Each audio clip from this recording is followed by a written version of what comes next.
सर्वसामान्यांच्या हक्काचा आवाज जागर जनस्थान। मराठा समाजातील विवाह इच्छुक युवक युवती आणि विशेषतः शेतकरी कुटुंबातील पाल्यांसाठी योग्य जीवनसाथी शोधण्याचे विश्वासार्ह व्यासपीठ उपलब्ध करून देण्यासाठी नाशिकमध्ये भव्य वधूवर परिचय मेळाव्याचे आयोजन करण्यात आले। मराठा प्राईड, छत्रपती शिवाजी ब्रिगेड आणि कृषी सन्मान फाउंडेशन यांच्या संयुक्त विद्यमाने हा मेळावा होणार असल्याची भावना निवृत्त पोलीस उपअधीक्षक प्रभाकर रायते यांनी आज प्रसार माध्यमांशी बोलताना दिली।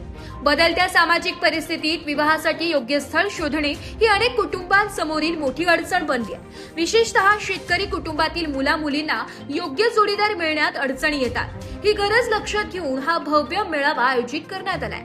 हा मेळावा रविवार दिनांक 6 सप्टेंबर 2024 रोजी सकाळी 10 वाजता श्रीहरी लॉन्स, नारायण बापू नगर चौक, इंदिरा गांधी पुतळाजवळ, टाकळी रोड, शिवराम नगर, जेल रोड, नाशिक रोड येथे होणार आहे। या मेळाव्यात विविध शैक्षणिक, व्यावसायिक आणि सामाजिक क्षेत्रातील विवाह इच्छुक युवक युवती सहभागी होणार आहे। एकाच व्यासपीठावर शिक्षण, नोकरी, व्यवसाय आणि कौटुंबिक पार्श्वभूमीची माहिती जाणून घेता येणार असून पालकांना थेट संवाद साधण्याची संधी मिळणार आहे। या मेळाव्याची नोंदणी प्रक्रिया शिस्तबद्ध आणि पारदर्शक पद्धतीने राबवण्यात येणार आहे। समाजातील सर्व घटकांना एकत्र आणून विश्वासाचे नाते जोडण्याचा हा प्रयत्न आहे। मराठा समाजातील विवाह इच्छुक युवक युवती, त्यांचे पालक आणि शेतकरी बांधवांनी मोठ्या संख्येने सहभागी व्हावे असे आवाहन आयोजकांनी केले आहे। या मेळाव्यासाठी मुख्य संयोजक म्हणून निवृत्त पोलीस उपअधीक्षक प्रभाकर रायते, अशोकराव शिंदे, बाबूराव वाढाव, ज्ञानदीप पाटील आणि चंद्रकांत पाटील यांनी पुढाकार घेतलाय। जागर जनस्थानसाठी संदीप नवसे, नाशिक।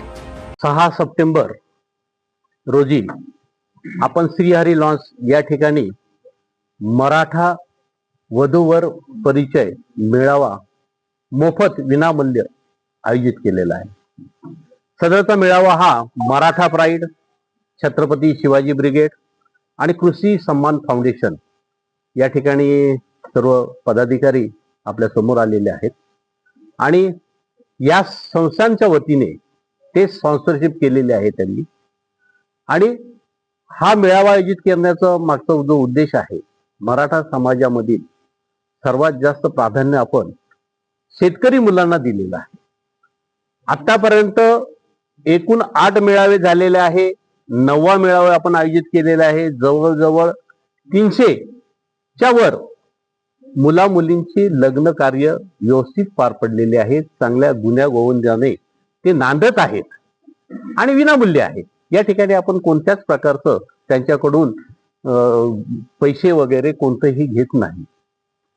हा जो मेळावा आहे, आपल्या सर्व पत्रकार बंधूंच्या मला विनंती करतो की त्यांच्या मार्फतीने समाजापर्यंत आम्ही जाऊ, मेळाव्यामध्ये जास्तीत जास्त लोकांनी सहभाग घ्यावा, हा आमचा उद्देश आहे। या दृष्टीने आपण आज एकत्र आलेलो आहोत।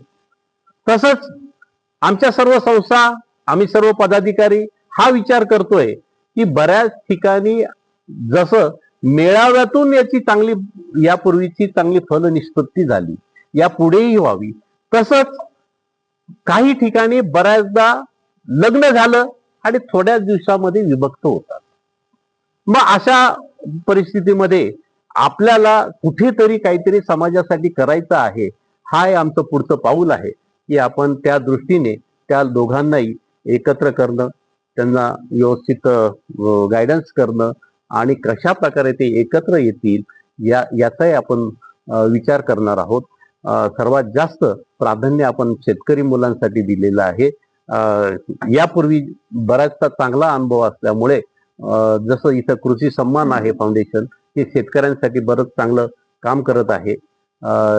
आमचे सर्व पदाधिकारी ह्या मेळाव्याच्या मार्फत आपल्या सर्वांना आम्ही या ठिकाणी विनंती करतो की जास्तीत जास्त मराठा समाजापर्यंत आपण हे पोहोचवावं आणि ही जो मेळावा आहे हा सक्सेस करून होईल या दृष्टीने आपला सहभाग असावा ही मला नम्र विनंती करतो। धन्यवाद।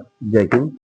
माननीय रायते साहेबांच्या नेतृत्वाखाली दिनांक 6 सप्टेंबरला इथे जो वधूवर परिचय मेळावा आयोजित केलेला आहे, या आयोजित केलेल्या पत्रकार परिषदेला मी तुमचं स्वागत करतो। आणि सरांच्या भूमिकेनुसार शेतकऱ्यांच्या मुलांना खऱ्या अर्थानं मुलीच मिळत नाही।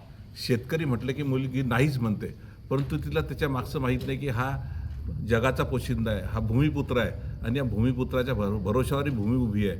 परंतु त्याच्याकडे दुर्लक्ष झालेलं आहे. म्हणून खास करून रायते साहेबांच्या संकल्पनेतून मराठा प्राईड, छत्रपती शिवाजी ब्रिगेड आणि कृषी सन्मानच्या माध्यमातून याचं आयोजन आपण केलेलं आहे. आणि या माध्यमातून शेतकऱ्यांच्या मुलांना अधिकाधिक मुली मिळाव्यात. आज नाशिक जिल्हाच नाही तर महाराष्ट्रभर ही प्रचंड मोठी अशी अवस्था आहे की शेतकऱ्यांच्या मुलांना मुलीच मिळत नाही. मी जळगावमध्ये काम करताना जळगावमध्ये मुली मिळत नाही म्हणून चंद्रपूर जिल्ह्यातून सर मुली आणल्या जातात, भंडारा जिल्ह्यातून मुली आणल्या जातात, अशी अवस्था आहे. आणि याच्यामध्ये प्रचंड दलाली सुरू झालेली आहे. ते दलालीचं आम्हाला काही घेणं नाही, पण ते कुटुंब टिकलं पाहिजे. सगळ्यात महत्त्वाचं लग्न 3-4 महिन्यानंतर ते लग्न मोडते अशी अवस्था आहे. त्या आम्ही अनेक वेळा त्या लोकांना त्याचं समुपदेशन काय करता येईल ते करण्याचा प्रयत्न करतो. तरी या मेळाव्याच्या माध्यमातून एक एकोपा निर्माण व्हावा आणि सुसंवाद प्रत्येक कुटुंबामध्ये असावा हा एक प्रयत्न भविष्यात करण्याचाही संकल्प आमचा आहे. दुसरं, आम्ही एक रेड स्वस्तिक सोसायटी नावाच्या संस्थेचं काम करतो. जगामध्ये रेड क्रॉस सोसायटी आहे. क्रॉसनंतर आपलं भारतीय परंपरेचं प्रतीक स्वस्तिक आहे आणि स्वस्तिकच्या माध्यमातून आपण आरोग्य सेवेचं मोफत काम गेल्या 25 वर्षापासून महाराष्ट्रभर नाही देशभर करतो आहोत. आणि प्रत्येक जो माणूस आपल्याकडे त्याचा हृदयाचा अडचण असेल, मेंदूचा असेल, मणक्याचा असेल, अपंगांना पाय असेल, या सगळ्यांना मोफत कसं मदत करता येईल हा एक प्रयत्न आपला आहे.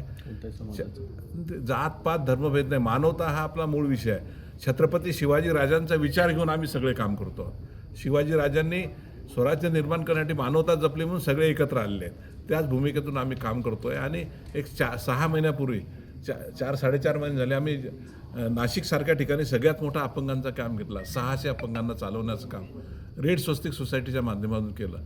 आणि अनेक हॉस्पिटल्स आम्हाला फ्री मदत करतात. म्हणजे आमच्याकडे आलेला कुठलाही माणूस असो, तो आम्हाला भेटला नाही तरी चालेल, त्याला ज्याचा फोन जर आला की आमचं असं अडचण आहे तर त्याला तातडीनं त्याला व्हॉट्सअपवर त्याच्या सगळे रिपोर्ट्स मागवून हॉस्पिटलला पाठवून त्याला हॉस्पिटलला जाण्याची व्यवस्थेची यंत्रणा रेड स्वस्तिक करते आहे. आणि गेल्या 25-26 वर्षात 1.5 कोटी लोकांना आरोग्य सेवा उपलब्ध करून देण्याचं काम रेड स्वस्तिक सोसायटीच्या माध्यमातून झालं आहे. नाशिकच्या गेल्या 2 कुंभमेळ्यामध्ये रेड स्वस्तिकनी पूर्ण आरोग्य सेवा दिली आहे. 40 ॲम्ब्युलन्सेस, 10 ठिकाणी हॉस्पिटल्स, 400-500 डॉक्टर आणि औषधे, सगळं मोफत सेवा. रेड स्वस्तिक असेल, शिवाजी ब्रिगेड असेल, मराठा प्राईड असेल, कृषी सन्मान असेल, या सगळ्या संस्था समाजासाठी विनामूल्य काम करतात. हे सांगताना मला अभिमान वाटतो.